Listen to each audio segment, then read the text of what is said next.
We're here to talk about the Silicon Valley real estate market and then the Greater Bay Area market and how it impacts Silicon Valley.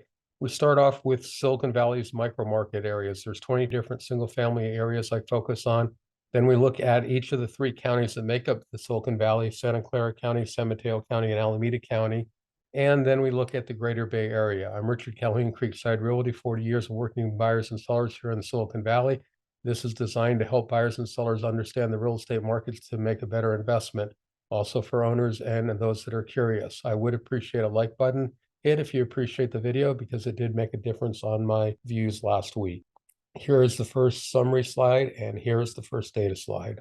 It shows you the active listing compared to the 10-year median. Look back at the same date for the past 10 years, find out what that median is, and compare today's inventory to that level. In Santa Clara County, you can see that we're roughly 3/4 of the inventory you'd expect based on that 10-year period of time. You can see there are exceptions like Milpitas, North Valley, Blossom Valley, and Santa Teresa only has half the inventory that you would expect it to have. On the other side is you have Los Altos and Palo Alto that has 93% of the inventory. But the big difference is you go into San Mateo County and they basically have 100% plus or minus. Actually, it's mostly a little bit above 100%, 100 to 120% of the inventory you'd expect them to have. And then you go over to Alameda County and it only has 2/3 of the inventories. And I don't have the micro markets in Alameda County, I just have the entire county. The county of Alameda is probably doing the best overall, slightly better than Santa Clara County. But now we flip over and look at the number of offers, and the number of offers is also lagging behind. In Santa Clara County, you can see it's probably about 2/3 roughly, a little bit more variation. You go up into San Mateo County and it's probably around 50% maybe. There's some at 50% and there's some at 3/4. And you go into Alameda County, and again, I don't have the micro market data from Alameda County, but Alameda County as a whole is sitting there basically 2/3 the inventory you'd expect it to be. And the fluctuation in color in Alameda County is based on the color background of the map. The map has different background colors, and that's why the blue shades look like they're changing a little bit. Now we're moving on to days unsold inventory compared to the 10-year median. Again, I'm looking at the DUI for the past 10 years, taking the median of that number and then comparing today's value to that. In Santa Clara County, you can see you're roughly 100% or 90%, 90 to 100%. And that's basically matching the DUI of the last 10 years. You go up and that's the supply-demand balance, which is more important than either the inventory or the offers. Basically, what I'm saying is you have a low number of offers, but you also have a low number of inventory. The market's basically imbalanced. You go into San Mateo County, though, and you can see the days of unsold inventory is about 200% of what it typically would be based on the 10-year median. There, the number of sales is lower compared to the number of the percentage of inventory, giving you the higher DUI, which is a slower marketplace. And Alameda County is right about normal too. So Alameda County and Santa Clara County are doing significantly better than San Mateo County.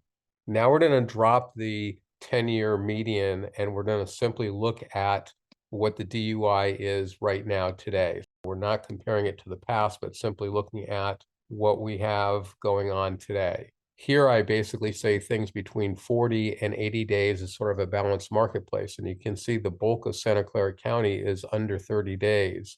Most of it's around 20 days. Well, two areas around 20. There's a couple areas around 30. And then you get up into the expensive areas and it's more like 60, which is sort of a balanced marketplace. You go to the expensive areas in San Mateo County and they're at 110 days roughly. Definitely a much slower marketplace up there, favoring the buyers in those micro markets. And there are the expensive areas of Atherton, Menlo Park, Woodside, Portola Valley, and then the coast, Half Moon Bay, Pacifica, the other small community towns there. You come up in Redwood cities at 68%. The Bay cities, which is things like San Mateo, San Carlos, the cities that are on the Bay side, they only have 39 days. Starting to get into a seller's marketplace. Foster City, 48. You go over into Alameda County, and here I'm able to give you the micro market data. And again, that number is very low, just like Santa Clara County. In fact, they have a 16 days for Union City and Newark, Fremont's at 24. A very fast-paced marketplace, even though there's not a lot of volume. For those that want a simple way of looking at the market is days on market, and this is what I call the long typical seller. This is what the seller that's going to be successful in selling is able to do, but it doesn't sell instantaneously. 75% of the sellers will sell at this time or faster, and only 25% of the sellers take longer. You can see the South County and East San Jose, Central San Jose, the more affordable areas are actually the longer time on the marketplace. You come up into Milpitas, Berryessa, Cupertino, you're basically right at 20 days. You go over to Saratoga, Los Gatos, and Los Altos, Palo Alto, and it's at 13 days. It's sort of almost a little surprising because they had a higher days of unsold inventory, but yet their time on the market is lower. It's just the way the market works, and that's one of the reasons I look at so much data is you think the two should mirror each other exactly, and it doesn't. You jump up into San Mateo County and you're around 3 weeks. Alameda County is around 2 weeks. Basically, the redder the color, the faster the marketplace. You can see that it's, sort of hodgepodge. San Mateo County is pretty pale. Most of Santa Clara County is pretty pale, but it's sort of the rich, expensive areas of the two counties that are sort of having or South Santa Clara County that are having the faster marketplace. And then you go over Fremont and Pleasanton in Alameda County. Now what we're doing is looking at ask price reductions. And this is what the seller does to attract the buyer to come in with their offer. It's what I call a tight metric. In other words, sellers do their homework before they go on the market. They try to price their property correctly. A 2% price reduction is actually fairly significantly. What I consider to be normal is basically between a 1/4% reduction and 3/4. It's only a 0.5% range. But you can see the areas that are doing the most price reductions stick out pretty easily. Morgan Hill, right up through the 880 corridor in Santa Clara County, the expensive areas in San Mateo County, the Bay cities in San Mateo County, the coast. And I guess this would be Oakland up here in Alameda County, are sort of those areas where the sellers are taking the largest price reductions. And 2%, a lot of people would say that's not large. But the reason that is significant is the vast majority of the sellers take no price reduction whatsoever. Now we're looking at the frequency of price reductions. How common are price reductions? South County at 31%, East San Jose and Central San Jose at 21%. Then you're basically at 15%. Cupertino, not a single seller adjusted their price in the last 5 weeks. They have offers that went into escrow. 13% in Saratoga, Los Gatos, Los Altos, Palo Alto, only 6.5%. You go up to the slower areas in San Mateo County, and 1/4 of the sellers are reducing their price. Even the Bay cities is 1 in 5 sellers are reducing their price. You go over to Dublin in Alameda County, and again, it's about 1 in 5 sellers, but Pleasant and Fremont is only 5%. Union City and Newark, which was actually a fast marketplace, if I remember correctly, is a little bit greater than 1 in 20. So you can see each data is independent of everything else, and potentially the reason Union City and Newark are selling so quickly is the sellers are, for whatever reason, aggressively reducing their price. And the second highest that I'm seeing overall is Oakland at 27%. Now what we're looking at is the magnitude of overbid. We're leaving what the sellers are doing to attract the buyer, and then we're looking at what the buyers are doing when they're coming in the door. Here I considered anything from basically 99% to 1.5% above asking price to be a balanced marketplace. 2.5% range. Anything I go saturated red at 17.5%, and you can see Berkeley and Oakland, or Berkeley and Alameda is 18%. And even though Oakland was one of the longer times, it's at 12%. It's got the second highest amount of overbidding. There's clearly a tale of two stories in Oakland where the sellers that are selling are getting overbid, but sellers are taking a long time to sell. Consistently, for the vast majority of the time, red favors the seller, blue favors the buyer. You can see the map here as far as overbidding, it's pretty much favoring the seller. So even though we're in potentially a slow marketplace, we're in a fast marketplace with low volume. So even though we have low volume, it's still favoring the sellers when it comes into offers. But these are only the sellers that are successful. We're not looking at the sellers that aren't successful. I'm not sure how I could easily do that. Now we're looking at the frequency of overbids, and you can see in Santa Clara County, roughly 3/4 of the sellers, maybe 70% is more accurate, of the sellers are getting more than their asking price. You jump up into San Mateo County and it's just under 50%. And you go up into Alameda County, it's from basically 2/3 to 3/4. And then again, Pleasanton was aggressive in one metric, but here only 50% of the sellers are getting overbids. In Pleasanton, overbidding is less common than the other cities of Alameda County. Here's the appreciation compared to the last 9 months of 2015. I was looking for a nice stable time period, and that was what it turned out to be. I was trying to get a calendar year, didn't quite accomplish it. You can see the more outlying areas from the job centers have seen the higher percent appreciation. And that's going to be, in my opinion, directly related to the pandemic, and the areas that were close to the job centers are actually doing the least well. And that's just because people felt that they could commute further now because they had more flex time. They didn't have to go into work 5 days a week, those kinds of concessions, making the outlying areas more attractive relative to what they used to be. And that's why they're having the highest appreciations. And you can see the appreciation taps out at just about 88%. The low amount of appreciation is about 31% in Los Altos, Palo Alto, but for the most part, right around 50% to 80% appreciation over the last 8 years. It's not bad. Now we're looking at what the median sold price is, and that's the middle number. And in addition to the middle number being the median, I also look at the 90 percentile and the 10 percentile. And I do this to let you see the price range. This gives you a better idea of what you can find when you go into a particular market. In other words, 80% of the homes in South County are between $850,000 and $2.550 million. And the median is 1.3. Basically, 40% are between the number on the left and the middle number, and another 40% are between the middle number and the number on the right. You can quickly find out what geographical areas you have a reasonable chance of finding a single family home for your needs. Here's a summary again. So this is what we started off with.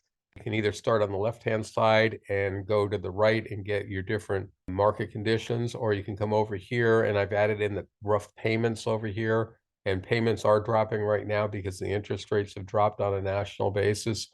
And in the middle number, the second number in is the price. So you can either do it based on your monthly payments, assuming you're doing an 80% loan, and then also you can look at the price range, figure out what geographical areas, and then see what conditions you're going to experience. Now we're looking at Silicon Valley in a blender. So we're going to be looking at all 3 counties as one data set. What you have here is you have your inventory is 85%, but I think the thing to pay attention to here is look how rapidly inventory has been increasing recently. Then you look at the number of offers, that's been pretty constant. So your days of unsold inventory have gone from below 100%, which would be a faster marketplace, to now 110%. And that's a pretty rapid increase. And the increase in DUI has actually been even more recent than the increase in inventory, because when the inventory first started going up, the number of offers also went up. Now the number of offers actually dipped and is at a plateau. The market's clearly slowing as measured by the DUI, and we're now slower than you typically have. Even though we had low volume, most of this year, 2023, was below 100%, so that would be a faster marketplace. The last couple weeks, we've been basically since maybe October 1st, maybe a little bit later than October 1st, we've actually had a slower marketplace than normal. And then the real increase, the vertical line here that's pretty pale, is October 1st, because they're quarters. So it's basically October 1st that when the prices started going up, and maybe middle to late October when we crossed over the 100%, and we're now at 110%. We're 10% slower than we normally are. This is just to show you the lack of inventory. Right now we have 1,692 offers accepted in the last 5 weeks. Last year we had 1,647. So we're beating out last year, and there's a decent chance this year's number will become lower because there's going to be TFTs over the next 5-6 weeks, which will reduce this number. There's no way to know how low that number will get. Just the 1715 down here was just a note for me, and that was our previous record before the last 2 years, and that was 2007. We're actually selling less homes now than we did back in 2007 after the mortgage meltdown. Here's the drop in the payments that I was talking about. It's the combination of the drop in price on the high end and also the interest rate. In the middle, it's mostly interest rate, and the low end is mostly interest rate. And these were your rough payments, assuming principal, interest, taxes, and insurance with an 80% loan at the national average. And you can get better than the national 30-year fixed average by doing a 10-year or a 7-year adjustable. If you have stock, you can move that into the lender, and they give you a discount for have relationship banking. Now what we're looking at is the ask price distribution. So these are what the sellers have reduced their price. So the way you read this table is you come down here and it says that 10% of the sellers, and the purple is the current line, have reduced their price just about 6.2% maybe, because 93.8% of their original ask price. And what we're doing is we're looking at a weekly distribution, which is over the past 5 weeks. And we start off with months going from 12 months to 3 months. And at 3 months, we change to weekly. So here we go. That's the bottom 10, 11 months ago. Then you could climb up pretty rapidly. There's the peak 5 months ago. Then we did a little bit of a plateau bounce. And then very recently, you'll see that we're sort of marching down, starting about there. And we're just marching down, and I anticipate that will continue to go down because the market normally does slow down, which was why a year ago we were down here. We're still better off than we were a year ago, but the direction is going to be downward to a cooling marketplace. The market cools off at the end of the year. Real estate is an optional event where both the buyer and the seller, and more the buyer, has other things going on, social obligations, and that takes them away from house hunting. So the number of buyers actively looking goes down, the number of offers accepted go down, but the sellers are also busy, so there's less listings. Now we're flipping over and doing sort of the same thing on overbidding and looking at the distribution of overbidding. And we'll start off 11 months right there, sort of the bottom 10 months ago, and then we're going up, and there's sort of the peak, and now we're moving around a little bit. And I apologize for the graph I'll try to reset those, but it's pretty much a cluster, and it really hasn't shown up yet in the overbidding. And the reason for that is, one, the market's still strong, and you don't know what the amount of overbidding is until the escrow's closed. So there's a 5-week delay in getting there. Now we're looking at real estate is very cyclical. So the red line is the least amount of offers you'd expect to have, inventory you'd expect to have. The blue line is the most. The thin gray line is what you'd expect, and then the purple is the actual. You can see we have a lack of inventory. The least you'd expect is 1961, and we're at 2039. So we have roughly 80 more listings than we normally do, but out of 2,000, that's not very much, and we have less than you'd expect. You'd expect 2,400. But notice how rapidly you expect the inventory to be dropping off, and our inventory is pretty flat right now. That's something to keep an eye on. We're not dropping like we normally do. Here's looking at the number of offers. The number of offers is right on top of the blue being the least you'd expect. And if I'm reading the numbers correctly, you're at 1688 versus 1692. I mean, you can't get more accurate than duplicating than that. That's only off by 4 listings. The number of listings for the current data will decrease as escrows TFT, so we'll actually probably come up a little bit below the blue line. You're way below where you'd expect to be at 2,400 listings. You're missing 700 offers accepted every 5 weeks. Here's your days on sold inventory, and you can see it's been climbing away from the red curve where it was basically at the month of June and July, or June and May. And now we're actually cooler than we are typically. So typically you'd expect 39 days of unsold inventory, currently at 41. And you may say 2 days isn't much, but there's only 11 days between where you'd expect in a cool marketplace. And so we're 2/11ths of the way to a cool marketplace. Here is a percentage of where you'd expect. And again, you can see we're at 110%. So we're now above, which is a slower marketplace than you would expect. Here's the time on the marketplace. And again, this is just a simple number, straightforward. So if anyone wants to accuse me of playing statistician, Mr. Statistician, here's pretty straightforward data. You can see we're a fast marketplace following the least amount of time on the marketplace you'd expect. But recently we broke away and we're now spending 21 days on the market versus only 16. So we're no longer on the fast-paced marketplace, but we're still significantly faster than the typical, which would be 31 days. So we're 10 days faster. And to sell a property in 3 weeks is very reasonable. So 75% of the sellers in Silicon Valley are selling their home now in 3 weeks or less. Here's days on market. We're only 2/3. So even though we're climbing, we're only 2/3 of the inventory you'd expect, and that's 2/3 of that gray line. Here's the average price reduction. So this is the average. So this is what I call a tight metric, and you can really see that because here you're in a cold marketplace with the biggest price reductions. You're only taking a 2.3% price reduction, and in a hot marketplace, you're taking a 0.5% price reduction. So there's only a 1.8% reduction swing from a hot marketplace to a cold marketplace. Where you'd expect the market to be is 89.9 or a 1.1% reduction, and we're at a 1.5% reduction. So a little bit more price reductions going on than you'd expect. Here now is looking at something that's a little unique, trying to spread it out. Instead of looking at the average price reductions, I'm looking at the 10% of the sellers that are taking the biggest reductions. And these are not reductions based on offer price, from the buyer, but these are price reductions, the largest 10% of the sellers reducing their own asking price. And those 10% right now are taking a 15.1% price reduction. So they're almost approaching the most price reductions of 16.3%. Sellers that are reducing their price are reducing their price pretty aggressively. And you can see we're 25% roughly above where you'd expect price reductions to be. You can see that the amount of price reductions has climbed fairly significantly. And again, this is beginning of October.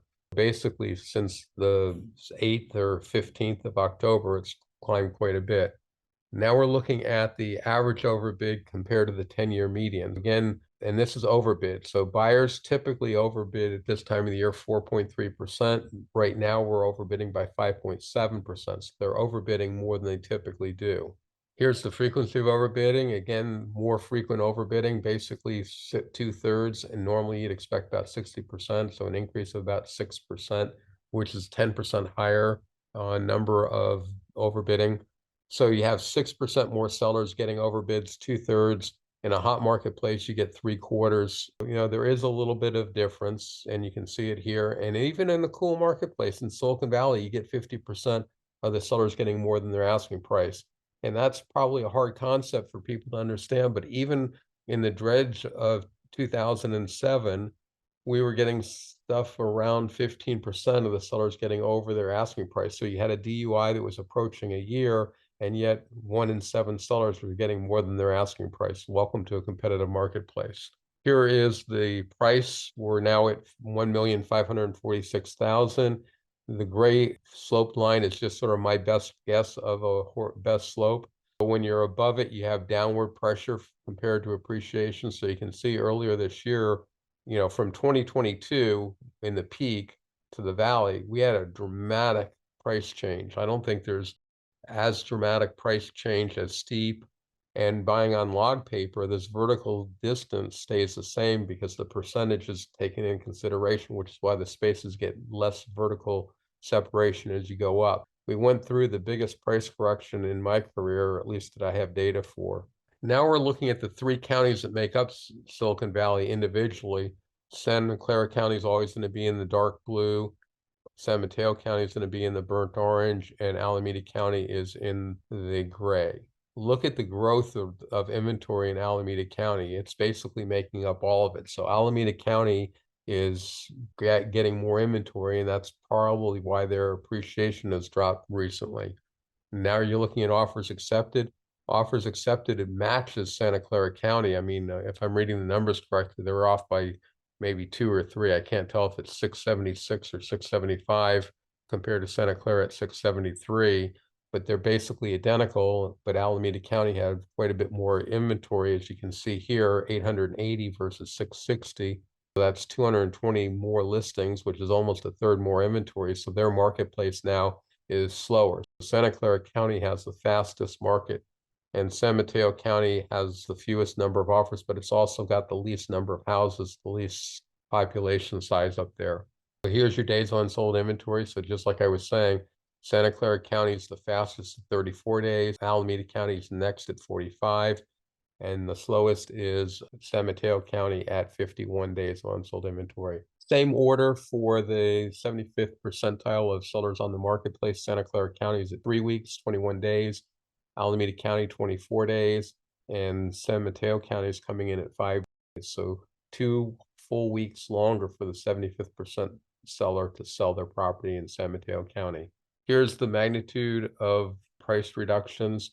San Mateo County is doing the most price reductions, which makes sense. They're the slowest, but it's only 2.2%, so it's not huge.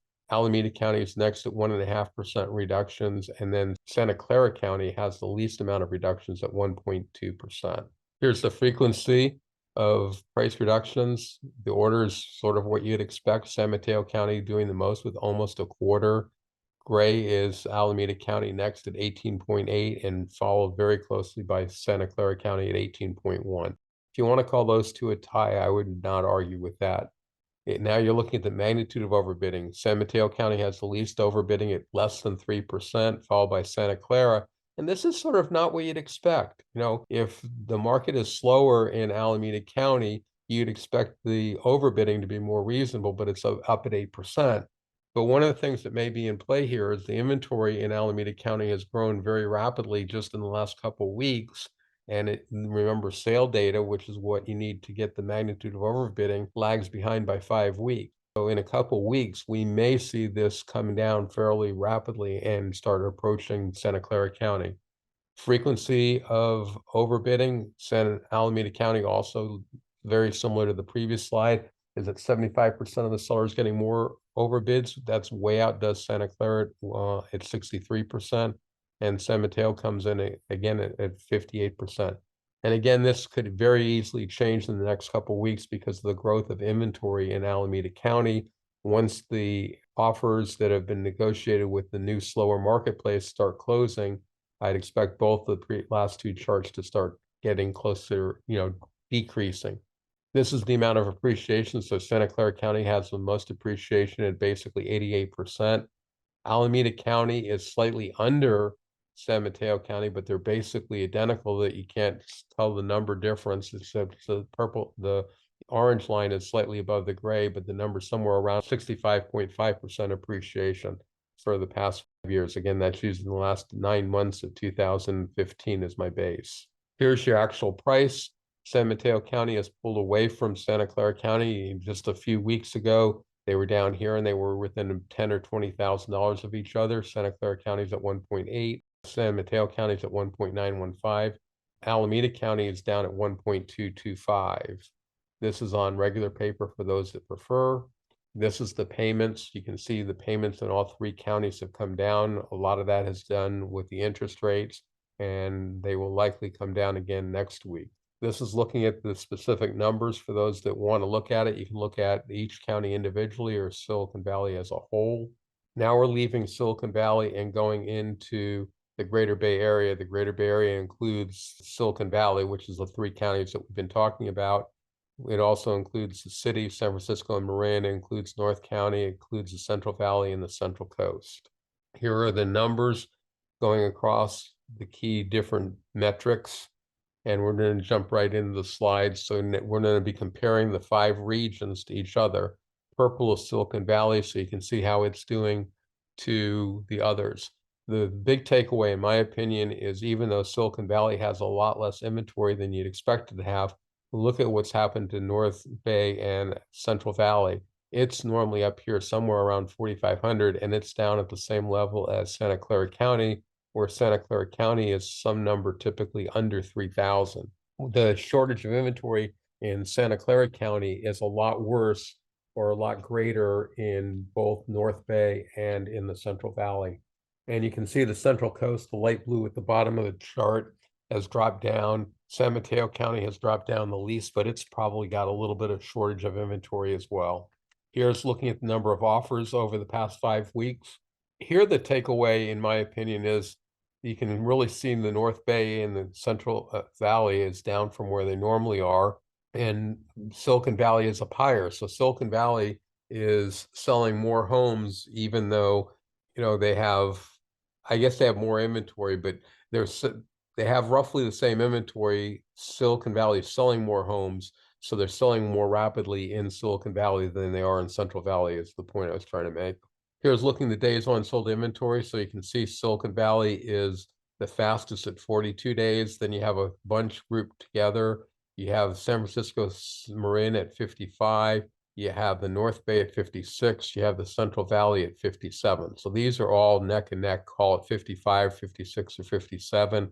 And the slow one is Central Coast at 79. Now this is time on the marketplace, and this is sort of interesting. So even though the last one, Central Coast, was the slowest, here Central Coast is doing better than the North Bay. North Bay, the 75th percentile seller, is on the market for 45 days. So that's the seller that would feel the market's the slowest, that might come on a little bit high. You can see Marin and San Francisco did a huge slowdown, a huge acceleration, and is currently in another significant slowdown.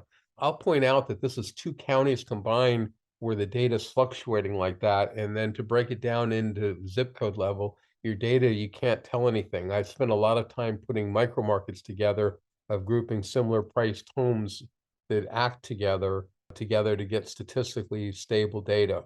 Then you have the Central Valley at 30 days for the long typical seller, and Silicon Valley the fastest at only 3 weeks. Now you're looking at the price reductions. So Central Coast is taking the biggest price reductions at 2.7%. You have San Francisco Marin at 2.6%. Then you have the North Bay at 1.9%. Silicon Valley is in second place at 1.5%. And also at 1.5, but a slightly less 1.5% price reduction is the Central Valley.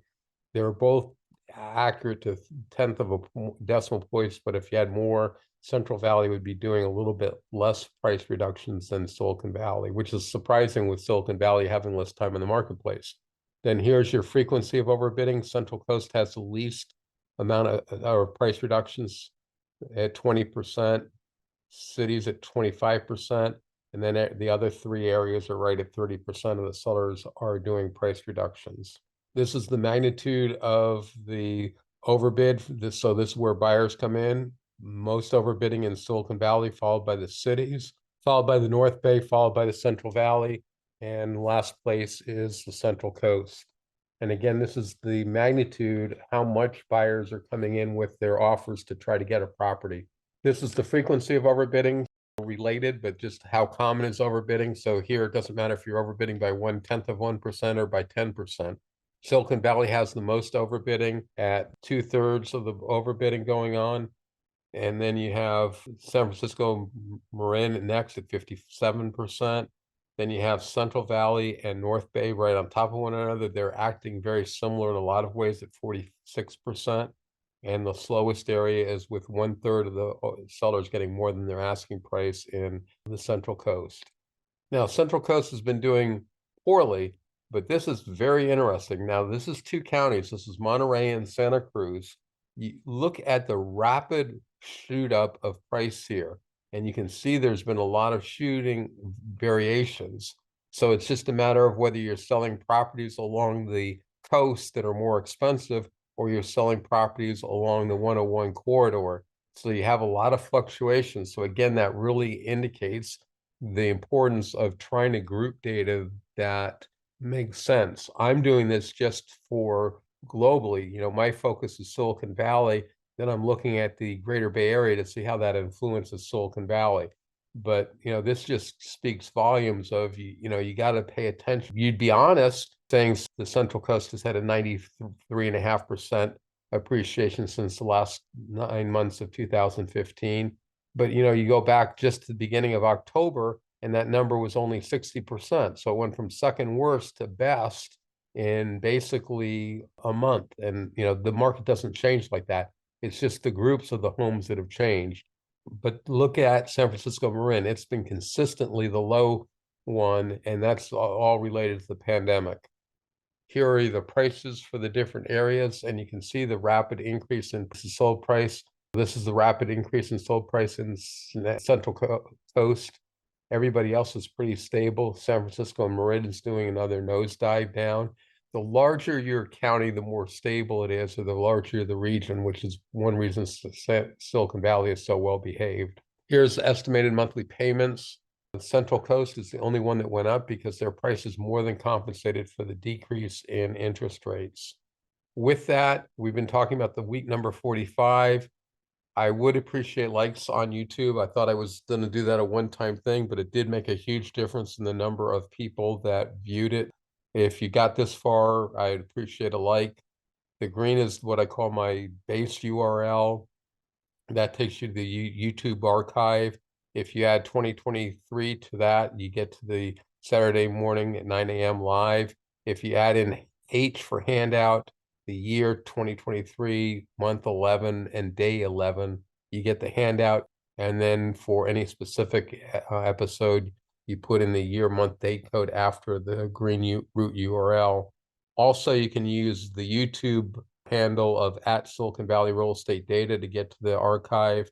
And I'm Richard Calhoun, Creekside Realty. My contact information is here and on every slide, and I'm open for any questions. Great information as usual, Richard. Really appreciate the presentation. Appreciate your attendance, John. Thanks. Have a great week.